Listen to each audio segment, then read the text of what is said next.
I'm Josiah the Prince, and you're now tuned into the Hot Seat, where we talk about the love that you experience, the things you go through in a relationship, the sexy things you like to do in the bedroom, and your mental health to make sure you're okay.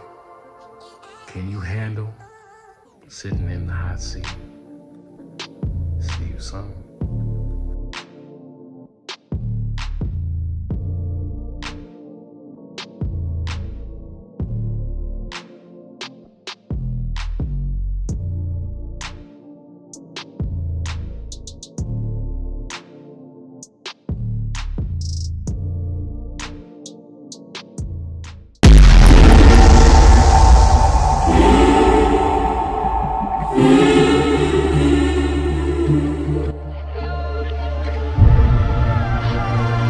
I've always been told to always wait for the right man to come to me.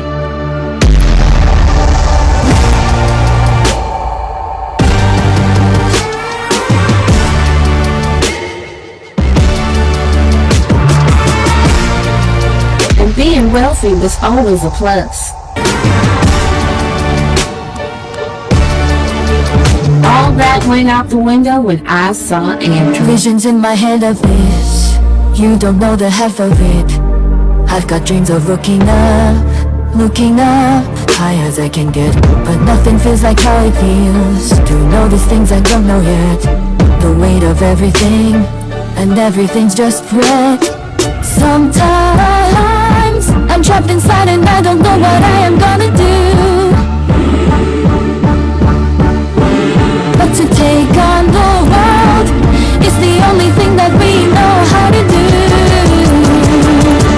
I believe that's how it should be. I've got dreams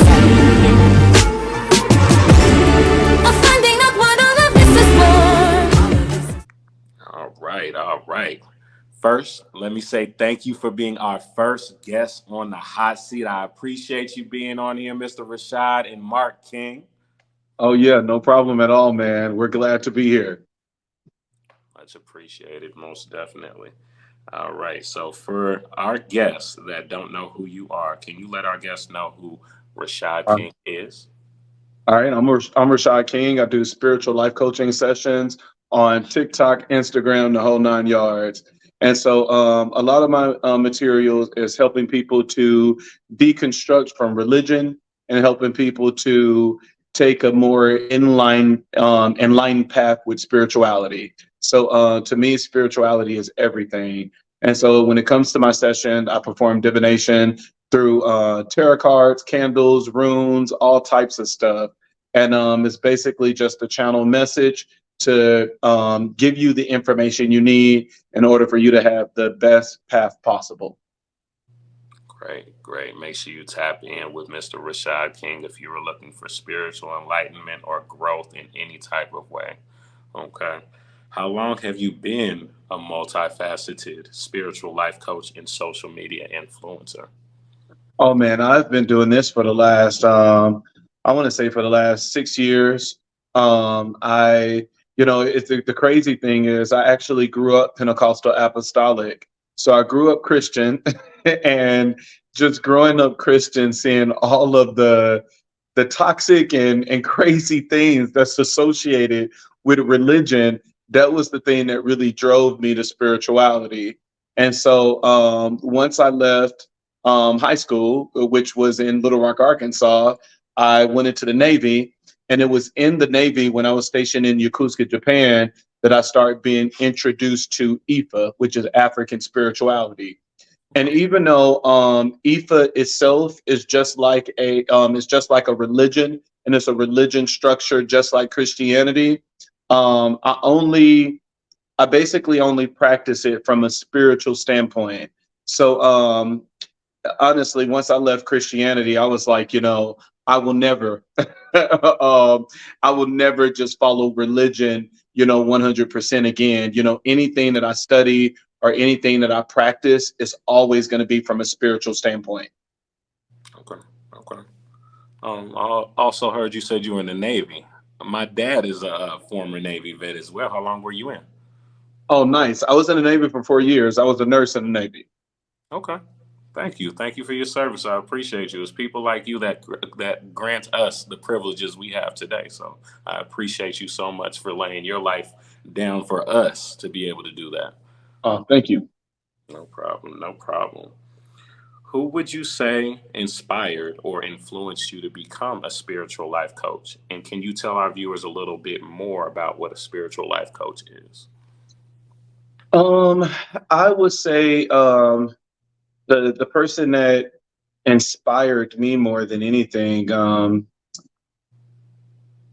honestly, I guess I would just have to say just just my path in general, because really, honestly, growing up, I never was really introduced to any spiritual people. Everything was just, religion. And the one thing about religion is just, this is, I view religion is basically taking that connection that you have with God and forcing you to only see it one way, Right. and forcing you to see it the way that other people want you to see it, instead of that natural way of what it is, that you need to experience through your own experience. And so the biggest inspiration for me, it was honestly at a young age, just connecting with my ancestors, connecting with spirit guides, that I always felt drawn to certain things, like being drawn to candles and being drawn to crystals. And it was, constantly having those dreams and everything else that was keep drawing me to these, spiritual tools that have all of this spiritual potency. That was the thing that started inspiring me to start studying, like, why am I drawn to this? Why am I being drawn to candles? What is the importance of candles? What is the importance of crystals? What is the importance of all of these different elements? So that was really the thing that started to open my eyes, where I started to deconstruct from religion and started going into spirituality. And when it comes to spiritual life coaching, the main thing is divination. I love divination. Divination is, using tarot cards, using candles, is using something to start channeling messages from the ancestors and the spirit guides. And that's basically what divination is. That it's literally, my ancestors, my spirit guides talking to the other person, ancestors and spirit guides, to see what is going on in their life and giving them that advice that they need in order to live a better life for themselves. And I know one of the things that I always get from clients is that, clients will come to me all the time and they would, tell me that, oh, somebody did a curse on me and all of this other stuff. And I'm like, hey, chill out. Before I can even, just say that, oh, somebody did a curse here. This is what I need you to do. I need you to, run bath water, put vinegar in it, put lemon, put mint leaves, mix those ingredients up. And those are the ingredients that you need in order to break a curse. Instead of giving that information immediately, the first thing I always want to do is perform divination to actually see what's going on. Because even though you have these, spiritual things at your disposal, that you can do a floor wash, spiritual bath, candles, and all of these things that can literally turn situations around in your life, sometimes the situation is not really caused for anything spiritual. Like, I've did readings and, this person is going through a lot of financial problems, but it's literally in the reading you find out, well, the reason why you're having these problems is not because somebody is doing a curse against you, but it's because you're not managing your money correctly. That you're spending your money on all of this stuff, instead of just, focusing on your bills and everything first, and then saving up for a rainy day. And so, a lot of times in divination, you get to, all of these things come out. I've had, people come in my sessions and, tell me that, like, oh, my partner is just, so miserable. My partner is hard to get along with, and the whole 9 yards. And then as soon as the cards start coming out, it's like, well, you're not being patient with your partner. The expectations that you have on your partner is extremely unrealistic. And the moment that you leave these unrealistic expectations alone, that's when this relationship is going to get a whole lot better. And so, those channel messages are going to give you the information that you need. And I always tell people when it comes to these sessions is that spirit ancestors, spirit guides, they're never going to tell me anything that they already haven't told you. So my session should be nothing but 100% confirmation that while you are in those sessions, it's not going to be, oh my gosh, you're so great. How did you pick up on all of this stuff? It should be an aha moment that you are like, oh my gosh, I had a dream about this. The ancestors were sending me angel numbers. And when I looked up the angel numbers, it said the exact same thing. Or random people were stopping me and they were inspired to give me these messages. Whenever you do any form of divination, those sessions should always be an aha moment that you should have already received multiple messages and download before you even enter to that session. So true. So true. People always look for an instant response and a quick fix nowadays. Most definitely. Yep. Most definitely. It's always amazing hearing about the journey of every creative. Before we get more into this interview, we see you brought a guest. Can you tell us, or can you introduce your guest to us? All right. This is my husband. This is Mark King. And this is one of my biggest supports. How's it going? Going good. How's your day going? Pretty good. I can't complain. Wonderful. It's always beautiful seeing true Black love and Black excellence. How long have you both been married? We have been married for a year. We finally completed a year, but we dated for 5 years before actually getting married. So we've been knowing each other, dating for 5 years. And then we said, you know what, everything is going well, so let's go ahead and get married. That's amazing. Can you tell us a little bit about your love story and how you met? Okay. And it's funny because this is one of the things that we actually, just, talked about on TikTok. And the reason why we sparked the conversation on TikTok is because we had so many women in the comments that they were like, oh, the men are marrying men, is no men left for me. And it was like all of this low vibrational energy. Right. So that's when I'm like, man, I'm like, we created this page to talk about love, but it's like, once again, this is another page that's going to be infused with spiritual principles, because I shared my story of how hard it was for me to actually find love. And the reason why it was so hard for me to find love is because I was doing the exact same thing that the people in the comments were doing. I was keep putting out in the universe that I'm never going to find anybody, that I'm never going to find love. And then especially in the gay community, I was keep just telling myself that, oh, everyone is promiscuous. Relationships in our community only last for about 6 months. And so it's like, guess what? I got exactly what I confessed and exactly what I was keep putting out in the universe. Every time when I was introduced to somebody, they only wanted sex. It ultimately ended up only being a friends with benefits. It got to the point that the connection only lasts for 6 months, that I literally got everything that I was keep putting out in the universe because I was speaking in fear and I was speaking in that disbelief. And eventually it came to a point that we met on social media. Mark actually, hit me up on social media and started following me. And he was like, man, I like you. You look good, trying to, put his little swag on there to say, hey, what's up? Are you single? And instantly on my end, it was nothing but fear. I immediately cut him off because I was like, oh no, I can't do long distance relationships.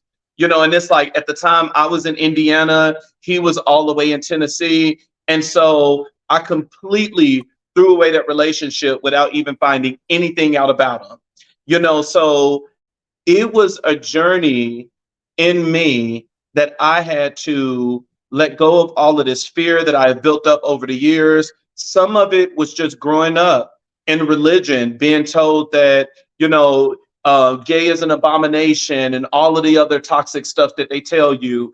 And then on top of that, actually getting into relationships and constantly getting your heart broken and things like that.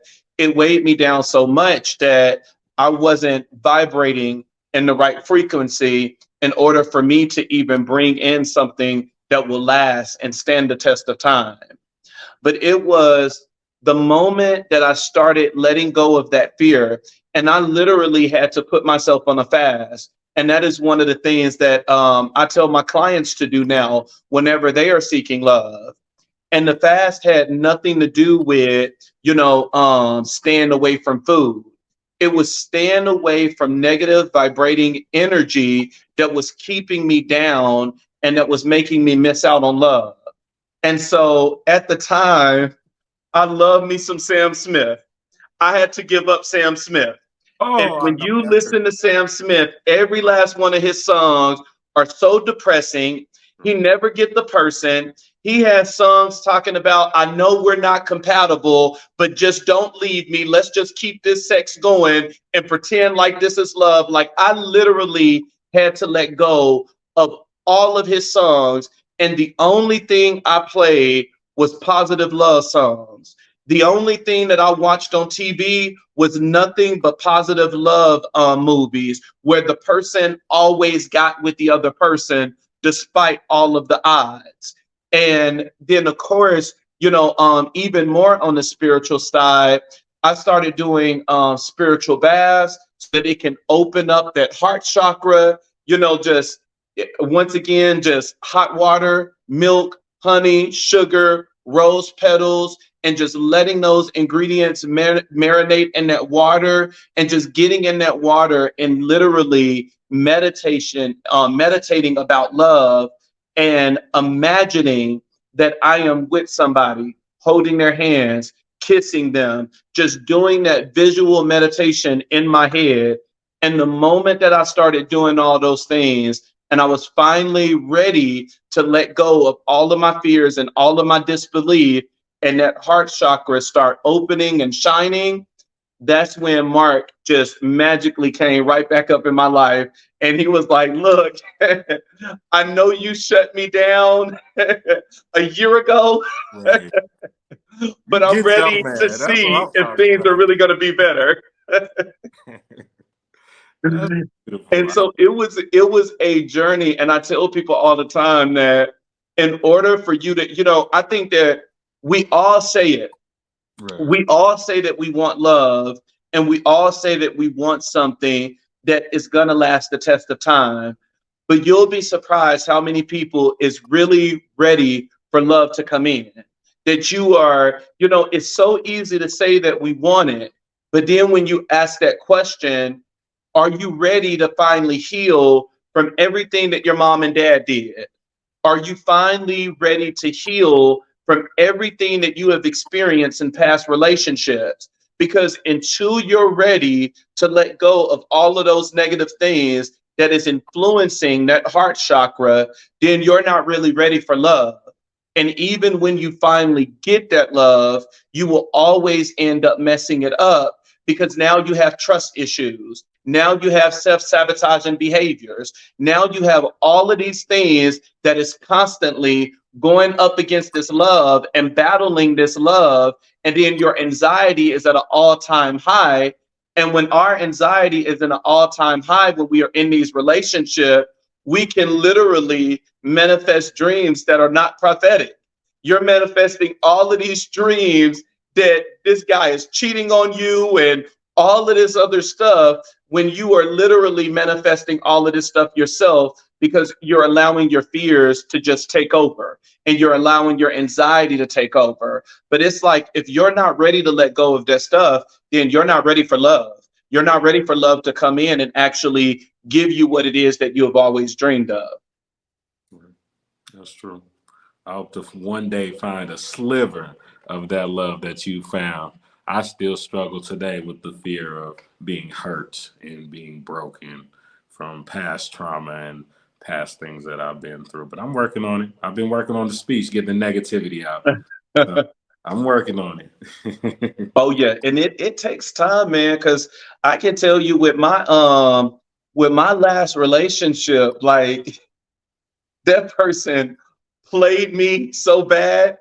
And it was some crazy damaging stuff. And with my last relationship, I went a year and a half, no sex, no masturbating, anything like that, because I was so hurt. And it took me that long to heal from everything that was done and everything that was said in that relationship. But, where I stand now, I'm so glad that I took the time to heal from all of that stuff, because now I'm in a better position. And even leaving that relationship, the next relationship I end up getting into, I end up getting married. Right. Went through all that trials and tribulations to find the biggest blessing of your life. Oh yeah. So at this point in our interview, we're going to take a brief break and cut to Okay. a commercial from one of our proud supporters. All right. All right. Yeah. 1, 2. Velvet. JaQuan Da Singer. Yeah. Listen. Now. I see you calling my phone. I'm headed over there. Make sure the door is unlocked. I'm about to pull in. I see the candles lit. Rose petals on the floor. I picked you up on the bed, whisper to you and say, baby, can I get that? Baby, can I get that? I need all of you. Baby, can I get that? Baby, can I get that? I need all of you. Touching on your body, how you like it, girl, I know that. You want that side of me that nobody seen. Climb and get on top of me and ride me, how you know. Oh yeah, so good it's juicing all over me. Biting on the pillow, scratches on my back. Got your legs in the air from the east to the west. We went from the kitchen to the bedroom. You good and I whisper in your ear and tell me, baby, can I get that? Baby, can I get that? I need all. Baby, can I get that? Baby, can I get that? I need all. I see you calling my phone. I'm headed over there.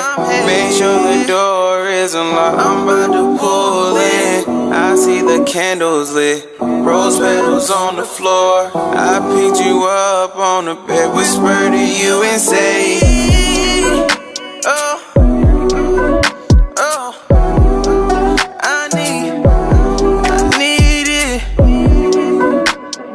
Baby, can I get it? I need all of you.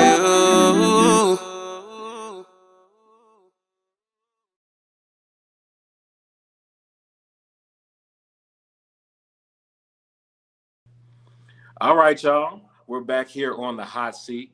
Before we left, we were talking to spiritual life coach, social media influencer, and so much more, Rashad King and his amazing husband, Mark, about how they met. At what point did you both realize you couldn't live without each other? I want to say, for me, I guess you can answer for yourself. For me, it was when I started going to see Mark in Tennessee. I instantly realized this brother didn't know how to cook. Like he did. Mark, I guess, I don't know. Mark, when I would look in his refrigerator and stuff like that, it was always these basic meals, and it was his refrigerator, he had like food that need to be thrown away and everything else. And I'm like, this brother do not know how to cook. It's And okay. We all go through it, Mark. right. And so when he came to my house and when he would come to Indiana, he starts seeing how, I had to cook all the time. I had to clean all the time because I had kids. And I became a foster parent at the age of 24. And over the years, I have fostered 16 kids. And so, and I've only adopted one. When I first started fostering, my first 9 placements were teenagers. And it was because I was going to school at the time and I just couldn't handle little kids. But, once my 9 teenagers, graduated high school, they left the house. That's when I eventually end up getting little kids. And so, Mark coming to my house saying that I was always, moving around, doing this, doing that, taking this person to an appointment, taking this person there. And I loved how he jumped in and he started learning how to cook. That he would call my twin brother and get recipes. He would call my best friend Mike and get recipes. He would, call my sister Shay and get all types of recipes. And this guy that I knew did not know how to cook is now cooking these meals from scratch, and they're delicious. And it's like he did all of this stuff just to impress me. He did all of this stuff just to be that strong support. And honestly, I have never experienced that in a relationship before. That willingness to jump in and mastering something that you didn't have, the skills yet to do. And so it was just amazing. It was amazing. It blew my mind. And I'm like, this is the person I want on my team. This is the person that I can see, just being with for the rest of my life. And then even my son, Elijah, whom I've already adopted before meeting Mark, I like the fact that Mark came in and he was a really good influence for Elijah. He would take Elijah out to places. He would, just that connection and that easy bond that he made with Elijah. It was just those things that I was just like, you know what? This is the one. He is, my son like him. I'm like, he is being a good support for me. And I'm like, this is just the one for me. That is amazing. I'm So what about you, babe? Find an amazing person like that had no problem hopping in and getting right to it to make your life so much better. Oh yeah. Can see. Well, I would say for me, prior to what Rashad said, the part of us traveling, to each other and stuff like that, and honestly, before meeting Rashad, I will always have to travel to see other guys in order to meet other guys. I never had guys just to come and travel to me, and and it was very tiring for me. And I was like, the next person I meet, they have to show me that I'm worth traveling for. And so Rashad, he made it out. He was like, "You have to come to me first," and I said, "Okay." So it was during the Fourth of July, and I went and got off work, and I went to go see him, and I was really nervous driving there to see him. It was an 8-hour drive. It's about an 8-hour drive, and I'm driving nighttime for this guy, and I hate driving in the night. So just him, I didn't think he would ever return the favor. I didn't think he would be a man of his word and follow up, but he did. So I went to him to see him the next month or a couple of weeks. Mm-hmm. He came to Memphis, and I was like, he actually came. Him and Elijah actually came. So, and and me opening my home up, my place that I had at the time to them, and I still had to go to work and stuff like that. So I knew I'm like, well, I'm opening my place to someone I kind of don't really know like that, and I'm going to work. That's to me, that's big. That's trust.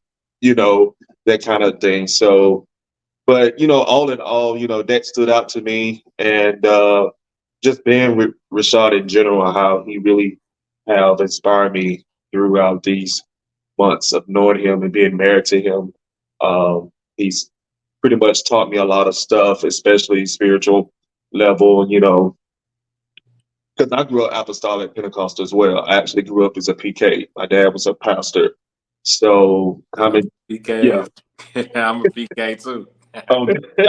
so it been introduced to something new, something I never just really heard of or followed before, and it was very frightening to me. And but just I was nervous about that as well. But it kind of makes sense how he explained everything and stuff like that. But his intelligence, his how he communicated and explained everything, throughout knowing him and helping people, inspiring people, that really put a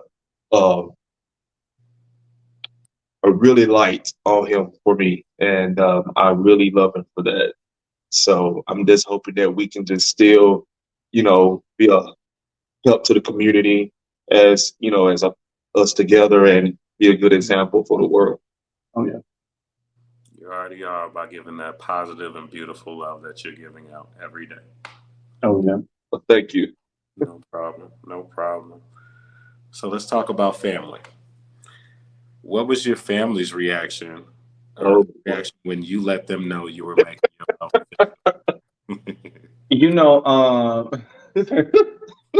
My family. Well, you already know. You already know the black family structure and homosexuality. That's like the worst thing that you can do. Like it's better for you to go to prison for murdering somebody Right. before just choosing to be gay. And so it was hard. Even growing up, with my parents knowing that I was gay, it was hard, and it came with its own sets of challenges and everything else. And it really just weakened my relationships with my parents as well. When it came to my dad is so, hardcore and just firm on his Christian beliefs. And like most Christians, it's just to the point that they are literally just obsessed with their beliefs, that it gets to the point that they are so strong and compassionate about it that like it's just dangerous. They're willing to kill somebody over it, and it's like, okay, y'all chill. Now y'all already said I'm gonna burn in hell for the rest of my life. You don't think that's enough? Like you don't think that is like the best judgment possible? But it's like, oh, not only are you burning in hell, but since you still not listening, we need to have you to burn right now too. And it's like, dang, calm down. Right. So it was hard. It was hard. Eventually, the more and more that I started practicing IFA and I started getting into IFA, even when I was going through my ceremonies and I was doing, when I had to get divination done from IFA priests and stuff like that, it was the one thing that was keep popping out that, like even my IFA priest was telling me that you need to mend your relationship with your parents. You need to mend your relationship with your mother and with your father. And I was like, why? I'm like, I'm not the one that disconnected from them. They are the ones that disconnected from me, and it's like, it's always like that in the Black community, where the moment they find out that their son or daughter is gay, they completely just cut them off from the entire family. Right. And so eventually, after, going through those ceremonies and a lot of things would keep popping up, I did reach out to my parents and I made it my mission to mend that relationship. And, to this day, it's pretty good. They became a little bit more soft-hearted and receptive. You know, I was surprised seeing the version of my dad growing up and how intense he was and how now like he accepted Mark. Like I wasn't even really ready to accept that. Like when he seen Mark and he start hugging on Mark, like he gave Mark this big hug and he start kissing on Mark, I was still waiting for the shoe to drop. I'm like, okay, when is he about to bring out his gun and shoot Mark? Like when is he about to murder Mark? You know, but I was surprised, you know, even with my mother, you know, my mother, the first time she didn't hug you the first time. The first time she just looked at him, she gave him that look and was just like, Like mama look, man. right. But the second time she did, you know, she hugged him and stuff like that. And honestly, it was, even though, you know, I guess I'll still go on record to say, you know, because, you know, at the end of the day, Christians are always going to believe what they believe. They believe that, you know, at the end of the day, it's an abomination, it's a sin. So I'm going to put on record, they still believe that, you know, but I'm glad that despite believing that they are still willing to have a relationship with their son, someone that they brought into this world. And so that was, you know, amazing for me that we were, that they did. But it, you know, it took a while because I remember that, you know, I ended up getting into a heated debate with my dad. We started the conversation talking about religion, and he was trying to convince me that Christianity is the only way. And I'm like, Daddy, Christianity is not the only way. Christianity don't predates anything. You know, all of the information in the Bible is stolen from, you know, religions and spiritual path that came before Christianity. And he got so upset and heated, and he just started just like, you know, just, you know, you better believe in Jesus. Jesus is Lord, and that's the only thing. And I'm like, Daddy, I'm like, you know, Christianity have a very limited view on what God is. And I'm like, I don't want that. I want to experience him and not some watered down version of God.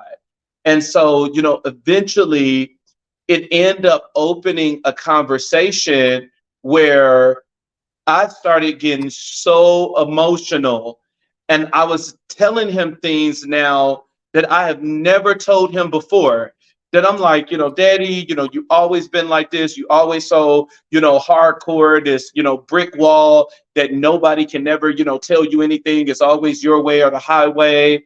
And eventually I was like, you know, it was just like, you know, when I was a little kid and I was like, you know, I was I was at the store stealing something. I was an elementary kid. I was go to the Family Dollars across the street from the elementary school, and I would steal all these knot laters and everything and put them in my pocket and try to run out of the store. And one day, the guy in the store, he caught me and he took me back to the office. And when he took me to the office, he ended up touching me inappropriately, started touching on my private parts, started, you know, caressing my body and everything. And even though at that young age, I was about 6, I still, at that age, I knew that I was gay and I knew that I liked guys, but I still knew that that was wrong. Right. I still knew that that was inappropriate. And, you know, I ran home, you know, to tell my dad, only to get home.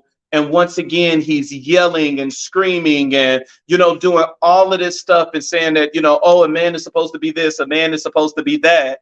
And I'm like, you know, because of that, I stayed silent, and I stayed silent for years. And, you know, I wasn't able to tell him that information into that argument.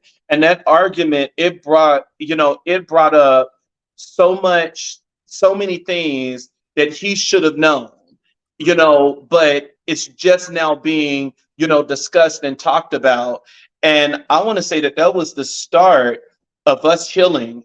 And we were able to get a really good relationship with each other going forward. So that was the thing for me that, you know, it was, it had to take that moment of us arguing about religion that end up opening the door to a bigger argument than what we expected. And, now because of that, we're in the position now that I want to say I talk to my dad at least, like 4 times a month. I'm on the phone with him checking in, Daddy, how are you doing? And our relationship is just keep growing because of that. It's beautiful. What about you, Mark? How did your family react? Well, Not good, because remember what your mama told me. His mama said that I'm doing magic on him, and I done that I'm doing negative juju to trap him. yes, but how can I say? Just before meeting Rashad, I ended up coming out to my father that raised me, which was my stepdad, at the age of 24. And he was the first person I ever came out to. And, for him to give me the respect that he gave me with his response, I really appreciate him for that. And, just basically a simple response, like he kind of had an ideal, he wasn't for sure. And, in spite of, he doesn't agree with it, but I'm still, at the end of the day, I'm still his son. So for my stepdad, I'm really consider him my stepdad, but I really thank God for him for that. But my mom, oh my God, I always been my mom's baby. I'm her oldest, I'm her only son. And I came out to her at the age of 28. I didn't come out to her until 4 years later. And that was a big stampede, I would say. My mom, she's very religious in a small town area in Mississippi, the northern area of Mississippi. So, I didn't have to really come out to my family because my mom did it for me. She got on the phone, and there were some things that was said that really hurted my feelings, and I can remember it to this today. I laid on my bed just crying because I was hearing some of the things she was saying to certain people over the phone, and this when I came out to her, it was really hard for me, and at that particular time in my life, I was going through a very hard time as well. So my family, my whole family, I was going through a whole time hard time at that time.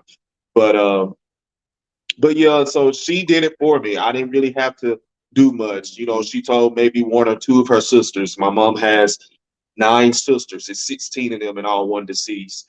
But she ended up telling one of her sisters, and boom, bam, that was it. The whole family knows now. So I would have to say she made it easy for me. Although she was upset and pissed, but she made it easy for me. And to the whole family, I was, they never really said anything to me in front of me, but I know they talk behind my back. I would say that. And that's okay. That's okay. I respected that. Coming from a religious family, I expected that. A lot of people were shocked, some people wouldn't. And but overall, since I've been with Rashad and since I've been married, we go home at times, and they embrace us, with loving hugs, and we take pictures. My family love to take pictures. We take pictures and stuff like that. They show respect towards him regardless of how they think or feel, and stuff like that. Because if they did say something, I wasn't going to have it. They would have saw a whole different Mark. But but I would say that I do have some support in my family. Some of my cousins, they support. My sister, I love her to death. She support. So just mainly my cousins, my sister. They really support me being with the man of my life, the love of my life. So so yeah, but it was hard, man, in the beginning. And actually my mom actually came here, and she stayed 3 weeks, and we drove all the way to Mississippi to get her, and she stayed 3 weeks, and we drove her all the way back to take her home. So yeah, So I'd say it's been a big improvement over time, and I still believe, in due time, it still will be more improvement. So, it's just a journey, it's baby steps, Right. I would say, with both families. Right. At least there's progress being made and it's not being stagnant. So I'm Yeah, happy yeah. your family is growing. It's unfortunate you had to go through those situations, but I'm happy that there's growth coming about from those situations. Um, let's see here. There are so many horrible stories about our youth being bullied, mistreated, and even being disowned by their families and friends for being LGBTQ plus. What kind of advice would you give our youth that are part of the LGBTQ plus community that hasn't come out yet? Um, the best advice that I will give them is just, the one thing that I've had with, all of my kids, I want to say out of 16 kids that I have fostered, man, I want to say maybe 12 of them were gay. It was a high number because it was a point that I was like, is BTS like purposely giving me all of the gay kids because they know that I'm gay? And I'm like, man.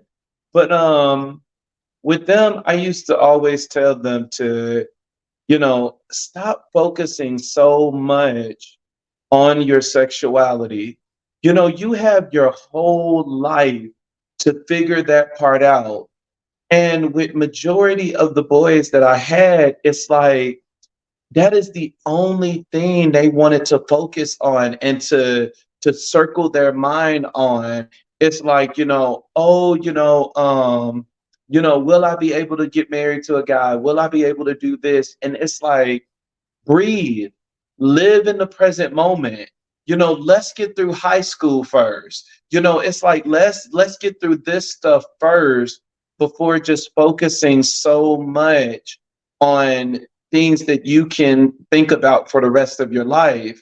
And even when it comes to, just the bullying and things like that, that's the one thing that we always, tell Elijah, where it's like the only thing that you can do as a parent is build your kids up. My message I think will be more towards the parents than the kids because the parents play a bigger role than the kid. And so it's like, man, if they don't have that support and everything at home, I honestly don't know what to say because the parents is the ones that you have to let that kid know who they are before they even walk through those doors at school. And that's what makes the conversation a whole lot better. That when Elijah come to us and he say, oh, they told me this and this and this at school, we always can reply back saying, but what did we say? What did we say, you are? And even before going to bed every night, we have him reciting certain affirmations. I'm a beautiful black king. I'm fearfully and wonderfully made. I love myself. And even if no one else loved me, I still love me. Ashe. And these are things he repeat every single night. So as he's going through these challenges and stuff like that at school, he has that self reminder so that he knows that, look, you don't need their validation, you don't need their approval. And I think that that is the best thing in the world, that when you can instill in the kid self love, self acceptance, self respect, and self worth.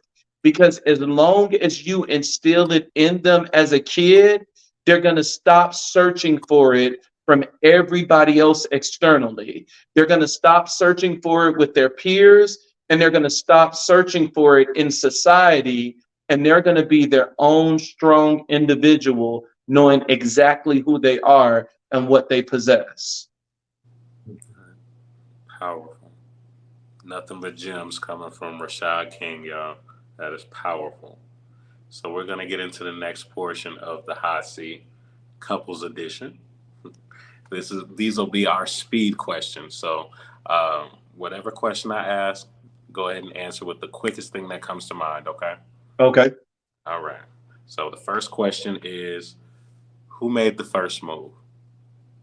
Mark. You made the first move. He said, "Who made the first move?" You made the first move. First move meeting? It moved, just Move? first move Okay. in general. That was you. You hit me up on Instagram. Yeah, I get it. Question 2. Who is the most affectionate? Mark. Who initiates date night? Mark. I didn't. You initiate.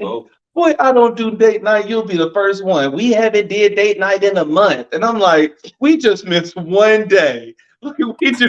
We try to do date night every week. So you initiate date night. Who takes longer getting ready for date night? Me. And then I'm all about the way I look. So yeah, it's me. I mean, babe too, but yeah, it's me.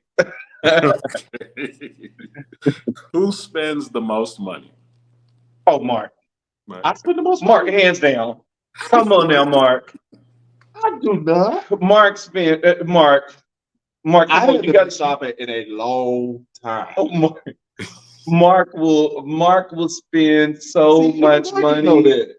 Mark will spend so much money. It's Mark. I can promise you that. I got receipts. I think this one's self-explanatory, but who is the better cook? The better. Oh, Mark, the better cook. Oh. Yep, that is you, hands down. And it's mainly this. Mark know how to season.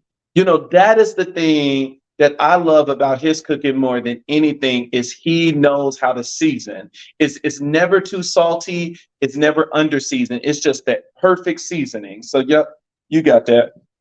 I'm gonna be at dinner tomorrow. I bet. Who controls the remote? Oh, Mark. Who controls it? That'll be you because I don't really watch. You watch way more TV than me. Yeah, I like TV. Yep.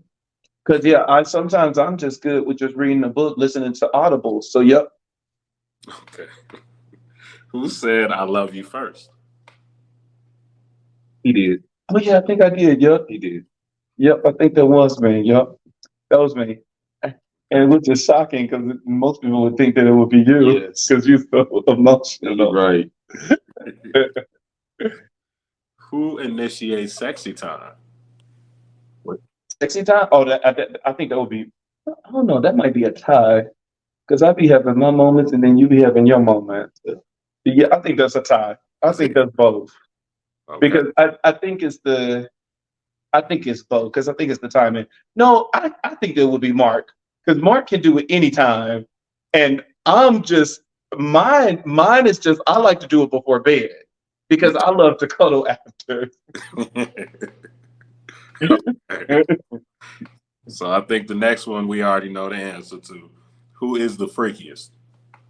Oh yeah, no, that would be Mark. That would be Mark. Who's the freakiest? Mark, hand down. That is Mark, hands down. Hey, yep. I believe he can be. So he just won't, but I believe he can. He probably can beat me. Who is more possessive? I think most people would say, yeah, that's me. I think people would say that's me. I love, that's me. I love having things a certain way. Who apologizes first after a fight? Mark, always Mark. I kind of figured that answer. Uh-huh. Who turns you on what turns you on most about your partner? You each can take a chance to answer. I guess the thing that turned me on more than anything, turn me on sexually. The thing that turned me on sexually more than anything is I like when you wear those cute little underwear. It makes me go crazy. Honestly, I told him before, like, babe, you just beautiful all over. So I think everything turns me on with him. Why you so ready to go at any time, huh? And he is. Yep. That's smart. Anytime. That is the key word. Right. Except when I'm not feeling well. Okay. I'll put it that way. Even then, you might. And so, Maybe. Does foreplay start in or before the bedroom? do foreplay start in or before the bedroom? I'll say before.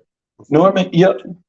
Yep, because normally at then especially because you know what to do to get my attention, and then that's normally when I just It's kind of hard to get his attention though, because you never know. Like, okay, is he turned on? Is he watching me? Is he looking? You just never know. it's key things that I'll be following. And I never know. Okay. Lights on or lights off? Me, I like the lights. I don't like the lights like bright. I like a little dim so I can see him and see the body and all that kind of stuff, you know. But he likes it off. Yeah, I just like it off because I'm lazy at that point. Because once I'm done, all I want to do is cuddle. Like I just want to, done sheets, cuddle. so so yeah, I like lights off so I don't have to get up or anything. That is funny. Who's the bedroom bully? Bedroom bully. Who's the? I think that's you, Mark. Bedroom bully? It depends on what you mean, bedroom bully. Oh, Mark, please. That's- You very possessive in the bed. That's you. That's you, hands down. I don't know. I think it depends. Okay, Mark. Because sometimes, yo, Yeah, babe, but you way more aggressive in the bedroom than me, than what I would ever be. You way more aggressive. It's Mark. Okay. Would you rather have sex once a month or in the same position for the rest of your life? I think with both of us, it will be the same position for the rest of our life. Okay. Yeah, I think once a month, neither one of us will be able to survive. I don't think I would either, honestly. Yeah. Quickie or full session? Quickie or full session? I think both. It really just depends. it really depends on the time. Normally if that's another reason why I like the night, because at night you can do that full session, Right. but if it's anywhere else, like in the morning or something like that, normally it's always that quickie because we gotta get up, go to the gym, go to work. So yep, normally we do both. Okay. And this last part before we conclude our interview, I want you to turn to each other and tell each other 3 reasons why you love each other. Okay. Let's see. I love you for all of the support that you give. I love you because I know that your love is 100% real and genuine. And I love you because you're a really good cook. The food is awesome. Like the food is really awesome. So that's what. All right. Well, I would say first and foremost, I really love you because you're very strong. You are ahead, and when things get really low and so out there, you always come up and become the great leader that you are, and make sure they're okay. I love you for that. I love you because you put up with. You're very patient with my wrongdoing a lot of times, and sometimes I take you for granted for that. But in spite of all, I think you look at me as the overall that you love me, and I forever appreciate that for you. And I love you because you're very spiritual, and that's something I always have in my life, had in my life. Is I always was a spiritual person more than religious, and because I think being spiritual is more important than anything in a relationship. Aw, that's beautiful. I just wanted to take a moment to highlight your love. I think it's an amazing thing. I think y'all are a beautiful couple. I thank you for being on our podcast, the first episode of the Hot Seat. Y'all are amazing, and congratulations for making it in the hot seat. I know it's a little hot. I Oh know yeah. it's a little hot, but you made it through. You made it through. Oh So, yeah. I thank you so much, man. Yeah, I love it. It's good. Thank you. no problem. The love is love. Excuse me. Once again, this is the Hot Seat, y'all, where we talk about the love connections we make, the sexy things we do in the bedroom, and our mental health and relationships. All right. So make sure you tap in with the Hot Seat on Fridays at 11 p.m. Excuse me, 11:30 p.m. And tap in with us on YouTube and Roku TV. All right. Make sure you tap in with Rashad King and Mark King. All Oh right. yeah. All right, y'all. That was our interview with Rashad King and his wonderful husband, Mark King. Thank you for tapping in with us. Make sure you tune in with Mr. Rashad King, the social media influencer and spiritual life coach. All right. If you're looking for any enlightenment, make sure you tap in with Rashad. All right. And thank you for tuning in to the first episode of the Hot Seat Real Talks After Dark. Make sure you go support our supporters. JaQuan Da Singer, Can I Get That? Available on all streaming platforms. All right. Tap in. See y'all on our next episode. All right.